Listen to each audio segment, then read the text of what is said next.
जदयू की तरफ से किंग महेंद्र की राज्यसभा सीट जो अब खाली हो गई है, इसको लेकर अब तक कयास लगाया जा रहा था कि किंग महेंद्र भूमिहार जाति से ताल्लुक रखते थे, तो जदयू जातीय समीकरण को ध्यान में रखते हुए किसी भूमिहार नेता को ही फिर से राज्यसभा में भेजेगी तथा इस समय जो राजनीतिक परिस्थिति राज्य में बनी हुई है उसको लेकर और भी ज्यादा अंदाजा लगाया जा रहा था। लेकिन अब जदयू की तरफ से राष्ट्रीय अध्यक्ष लल्लन सिंह ने साफ कर दिया है कि किंग महेंद्र की जो सीट खाली हुई थी उस सीट से किसी भूमिहार को राज्यसभा नहीं भेजा जा रहा है, बल्कि उस सीट से अनिल हेगड़े को राज्यसभा में भेजा जाएगा। अनिल हेगड़े के पहले केसी त्यागी का नाम चर्चा में था और माना जा रहा था कि त्यागी जाति भी भूमिहारों से ताल्लुक रखती है, तब नीतीश कुमार उस समीकरण को साधने के लिए केसी त्यागी को राज्यसभा में भेज सकते हैं। लेकिन जदयू की तरफ से अब साफ कर दिया गया है कि अनिल हेगड़े को राज्यसभा में किंग महेंद्र की सीट से भेजा जाएगा। अनिल हेगड़े के बारे में आप सब ज्यादा जानते भी नहीं होंगे क्योंकि अनिल हेगड़े इतना ज्यादा मीडिया में चर्चा का विषय नहीं रहते, लेकिन अनिल हेगड़े को मुख्यमंत्री नीतीश कुमार के लिए सबसे ज्यादा काम करने वाले नेताओं के तौर पर माना जाता है और नीतीश कुमार के करीबियों में भी उनकी गिनती होती है। बाकी नमस्कार, मेरा नाम है मोहित कुमार सिंह और आप देख रहे हैं हमारा विशेष कार्यक्रम एक्सप्लेनर।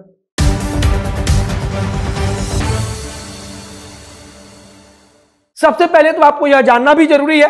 कि अनिल हेगड़े मूल रूप से बिहार के रहने वाले नहीं है, बल्कि अनिल हेगड़े मूल रूप से कर्नाटक के निवासी हैं। लेकिन मुख्यमंत्री नीतीश कुमार के लिए उन्होंने जो काम किया है, इस बात से मुख्यमंत्री नीतीश कुमार बहुत खुश हैं और इसी कारण से अनिल हेगड़े के नाम का आज ऐलान किया गया है। नीतीश कुमार के बारे में बात करें तो अनिल हेगड़े नीतीश कुमार के लिए राजनीति में बहुत काम करते आए हैं और कहा जा रहा था कि अनिल हेगड़े को नीतीश कुमार एक उपहार दे सकते हैं, एक गिफ्ट दे सकते हैं राज्यसभा में भेजकर। और आखिरकार आज जदयू की तरफ से जो राष्ट्रीय अध्यक्ष हैं जदयू के लल्लन सिंह, इस बात की जानकारी दे दी उन्होंने और कह दिया कि किंग महेंद्र की राज्यसभा सीट पर जो उपचुनाव हो रहा है उस पर पार्टी की तरफ से अनिल हेगड़े को राज्यसभा भेजा जाएगा। मौजूदा समय में सबसे ज्यादा चर्चा इसी बात की है कि जब किंग महेंद्र की राज्यसभा सीट खाली हुई थी और वह भूमिहार जाति से ताल्लुक रखते थे,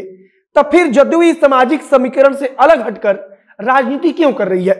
यह बात जदयू भी जानती है कि भारतीय जनता पार्टी को इस बार भूमिहार वोटरों का तगड़ा नुकसान हो रहा है और इसी बीच जदयू ने तमाम कयासों को किनारे हटाकर अनिल हेगड़े के नाम का ऐलान कर दिया,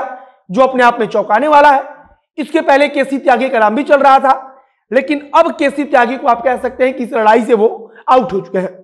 अगर राष्ट्रीय जनता दल की तरफ से बात करें, जो इसके बाद चुनाव राज्यसभा के लिए 5 सीटों पर बिहार में चुनाव होने वाला है, उसमें अगर बात करें तो पार्टी क्या करेगी इसके बारे में कोई आधिकारिक सूचना तो नहीं आई है, लेकिन कहा जा रहा है कि राज्यसभा में मीसा भारती का जाना एकदम तय है।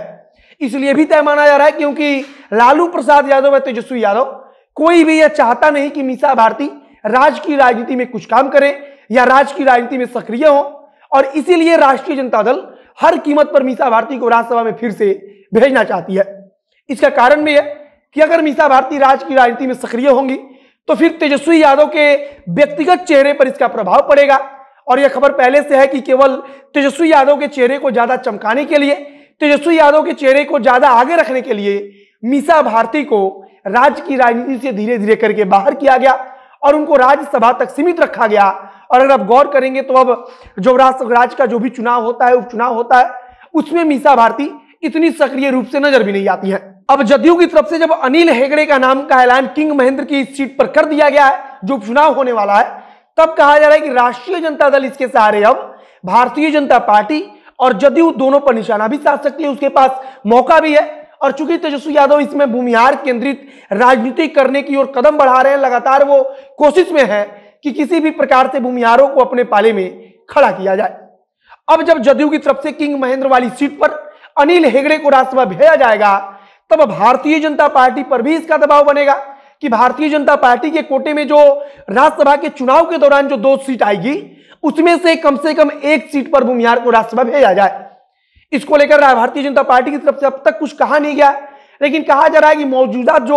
2 राज्यसभा सांसद हैं उनको भारतीय जनता पार्टी हटाने का मूड बना रही है और उनके जगह पर 2 नए चेहरों की तलाश चल रही है। और तलाश सारी चीजों को ध्यान में रखकर किया जा रहा है, मतलब कि जातीय समीकरण क्या होगा, भूमिहार या ब्राह्मण, या फिर किस हिसाब से राज्यसभा भेजा जाए जिससे कि जातिगत समीकरण जो इस समय भारतीय जनता पार्टी के पक्ष से टूटा है वो फिर से उसके साथ जुड़ जाए। बाकी अब आगे देखना होगा कि क्या कुछ होता है। हमारी नजर लगातार बनी हुई है, लेकिन आज जदयू के राष्ट्रीय अध्यक्ष ललन सिंह ने किंग महेंद्र की जो सीट खाली हुई थी उस पर अनिल हेगड़े के नाम का ऐलान कर दिया है। बाकी आप क्या सोचते हैं उसे कमेंट बॉक्स में लिखकर बताइएगा। वीडियो यहीं पर समाप्त करते हैं। वीडियो को शेयर कीजिएगा, फेसबुक पेज को लाइक कीजिएगा और अगर यूट्यूब पर देख रहे हैं तो चैनल को भी सब्सक्राइब कीजिए। मिलते हैं फिर बहुत जल्द अगले वीडियो में। कैमरे के पीछे खड़े ओम प्रकाश और मैं मोहित कुमार सिंह। बहुत बहुत धन्यवाद।